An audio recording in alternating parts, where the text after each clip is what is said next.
তুই এসে গেছিস বেটা? এই দেখ, এইগুলো আমার গয়না।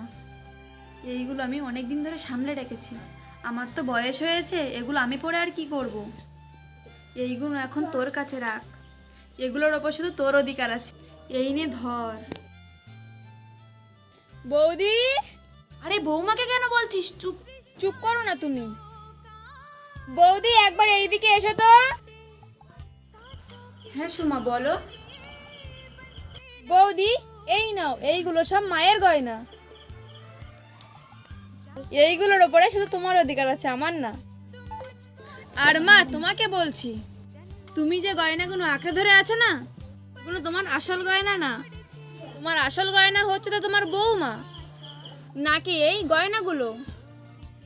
মা, তোমার সুখে দুঃখে তোমার বৌমাই তোমার পাশে থাকবে।